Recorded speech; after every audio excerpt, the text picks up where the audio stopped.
سب سے پہلے یہ سمجھ لیں کہ حضور نے فرمایا نماز میری آنکھوں کی ٹھنڈک ہے. یعنی ہم چونکہ کچھ باتیں بہت زیادہ سنتے ہیں تو اس کا ذائقہ نہیں محسوس کرتے. کبھی حدیث کے لفظوں پر غور کریں. فرمایا نماز میری آنکھوں کی ٹھنڈک ہے. یعنی کہتے ہیں نا آنکھیں ٹھنڈی ہو گئیں. تو حضور فرماتے ہیں جب تو سجدہ کرتا ہے نا میرے امتی، جب تو نماز پڑھتا ہے، رکوع قیام سجود کرتا ہے، تو تیرے نبی کی آنکھیں ٹھنڈی ہوتی ہیں. یہ کتنا بڑا رضا والا کام ہے نبی پاک صلی اللہ علیہ وسلم کی نماز پڑھنا.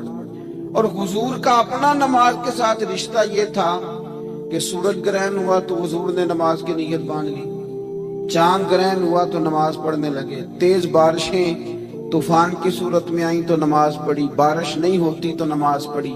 حتیٰ کہ جنگوں کے موقع پر بھی میرے نبی پاک نماز کی کثرت فرماتے تھے. ہر موقع پر نماز کی طرف توجہ. نماز حضور کی چاہت ہے، آنکھوں کی ٹھنڈک ہے. وہ کس طرح کا امتی ہے جو یہ نہ چاہے گا کہ میرے نبی کی آنکھیں ٹھنڈی ہوں.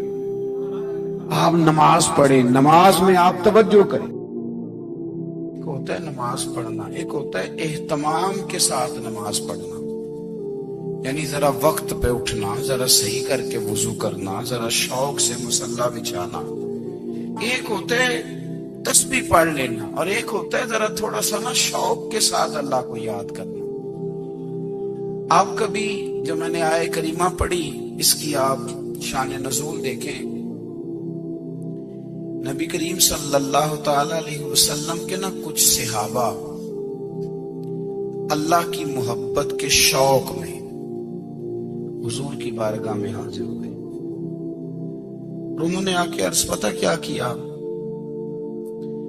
عرض کرنے لگے یا رسول اللہ صلی اللہ تعالی علیہ وسلم سالوں بیت گئے ہیں سجدے کرتے ہوئے، حضور سالوں بیت گئے ہیں تسبیح پڑھتے ہوئے، سالوں بیت گئے کہتے ہوئے کہ سبحان اللہ وہ پاک ہے. ہمیں سالوں بیت گئے یہ کہتے ہوئے کہ اللہ اکبر وہی سب سے بڑا ہے. سالوں بیت گئے کہتے ہوئے کہ الحمدللہ ساری تعریفیں اللہ کے لیے. سالوں بیت گئے اس کی تسبیح کرتے، تحلیل کرتے، تکبیر کہتے. حضور اب نہ ہمارا اپنے رب سے ملنے کو جی چاہتا ہے. کبھی اے حقیقت منتظر نظر آنا لباس مجاز میں، لاکھوں سجدے تڑپ رہے ہیں میری جبین نیاز میں. اور اقبال کہنے لگے کہ تیرے عشق کی انتہا چاہتا ہوں، تو میری سادگی دیکھ کیا چاہتا ہوں. میرا ذرا سا تو دل ہے مگر شوق اتنا، میں وہی لن ترانی سنا چاہتا ہوں. میرا بھی دل کرتا ہے کہ اللہ میں تجھے کہوں میں تجھے دیکھنا چاہتا ہوں جس طرح حضرت موسیٰ کلیم علیہ السلام نے کہا تھا، اور تو مجھے کہے کہ لن ترانی تو نہیں دیکھ سکتا. ذرا سا تو دل ہے مگر شوق اتنا، میں بھی وہی لن ترانی سنا چاہتا ہوں. پھر کہنے لگے بھری بزم میں راز کی بات کہہ دی، بڑا بے ادب ہوں سزا چاہتا ہوں. دیکھو سب لوگوں کے بیچ ہی میں نے یہ کہہ دیا. میرے عزیز صحابہ نا شوق میں کتنے سارے لوگ ہیں، آپ کتنی ماشاءاللہ بڑی تعداد میں آپ آئے. ہم بھی کبھی اس شوق میں گئے ہیں کہ ہمارے رب کو دیکھنے کو دل چاہتا ہے، ہمارا جی چاہے وہ کبھی ہمیں ملے، ہم کبھی اس کی زیارت کریں، اس کی بارگاہ کرم میں ہم حاضر ہوں. صحابہ نے عرض کیا یا رسول اللہ صلی اللہ تعالی علیہ وسلم ہمارا رب کہاں ہے؟ ہمارا نا اپنے رب کو دیکھنے کو جی چاہتا ہے. جب صحابہ نے یہ عرض کیا تو اللہ نے قرآن مجید نازل کیا. فرمایا وَإِذَا سَأَلَكَ عِبَادِي عَنِّي فَإِنِّي قَرِيبٌ. محبوب جب میرے بندے آپ کی بارگاہ میں آ کے میرے بارے میں پوچھے نا تو ان سے کہہ دینا میں ان کے قریب ہی ہوں، قریب ہی ہوں. دلیل کیا ہے؟ اذا دان، یہ جب بھی مجھ سے دعا مانگیں گے میں ان کی دعاؤں کو قبول فرماؤں گا. میں ان کے قریب ہوں، میں ان کے قریب ہوں. یہ جب بھی دعا مانگیں گے نا میں قبول کروں گا، میں ان کے قریب ہوں۔ اللہ تبارک و تعالیٰ کے بندے اللہ سے محبت کرتے، رب کی بارگاہ میں جھکتے، اس کو اپنے دکھ سناتے، اس کے پیارے محبوب صلی اللہ تعالی علیہ وسلم کا وسیلہ لے کے اس کے حضور حاضر ہو جاتے، پیشانیاں سجدوں سے روشن ہوتی۔ ہم نہ ہر چیز کے لیے وقت نکالتے ہیں، ہر چیز کے لیے، لیکن عبادت کے لیے وقت نہیں نکالتے۔ ہر شے آباد ہے، ہر شے، ہماری فیس بک بھی آباد ہے، واٹس ایپ بھی آباد ہے، ہمارے ٹویٹر بھی آباد ہیں، ہماری ہر چیز آباد ہے۔ سب سے کم آباد ہمارا مصلی رہ گیا ہے، سب سے کم۔ وہ لوگ اب ڈھونڈنے سے ملتے ہیں جن کی بغل میں مصلی ہوتا تھا۔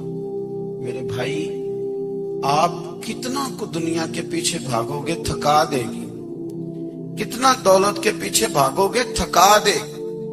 آپ جب اپنی زندگی میں جمع تفریق کرو گے نا تو مرتے وقت احساس ہوگا کہ سارا کچھ تو لوگوں کے لیے کیا، اپنے لیے تو کر ہی کچھ نہیں سکے۔ اور ہم عبادت کے معاملے میں بہانے بازی بھی کرتے ہیں۔ ہم کہتے ہیں اوہو رزق کمانا بھی تو عبادت ہی ہے نا، تو میں حلال روزی کے لیے جا رہا ہوں، یہ بھی تو عبادت ہے نا۔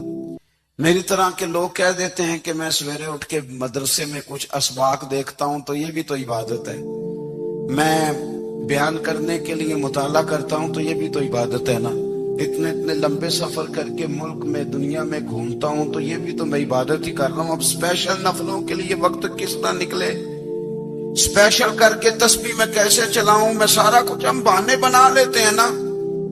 میرا سوال یہ ہے کہ یہ ساری باتیں صحابہ کو، نبی کریم کو، دیگر لوگوں کو بھی تو پتہ تھی نا، لیکن آپ غور تو کریں، 23 سال حضور کو وقت ملا، مختصر وقت ظاہراً تبلیغ کرنے کے لیے، پوری دنیا میں دین بھی پھیلانا ہے۔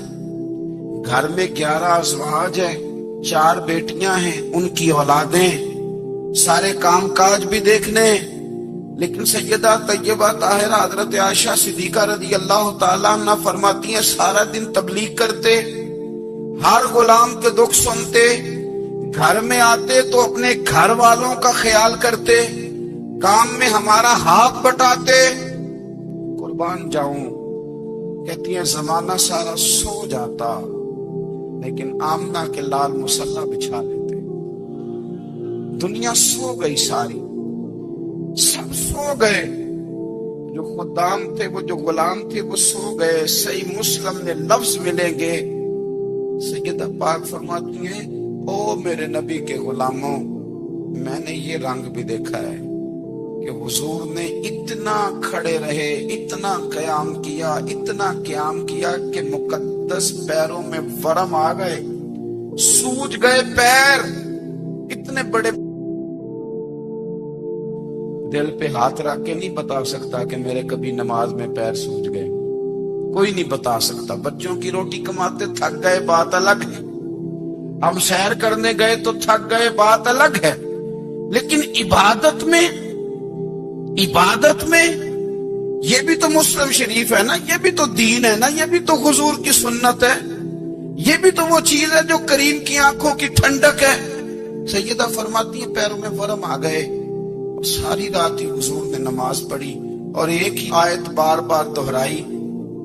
مسجد نبوی میں بلال حبشی نے فجر کی اذان دے دی اور حضور ابھی مصلی پہ تھے، کریم فارغ ہوئے، میں نے عرض کی یا رسول اللہ صلی اللہ علیہ وسلم، آپ کے تو صدقے اللہ اگلے پچھلوں کے گناہ معاف کرے گا، تو آپ اتنی آہوزاری کیوں فرماتے ہیں؟ آپ تو شفیع ہیں، آپ تو انبیاء کے امام ہیں۔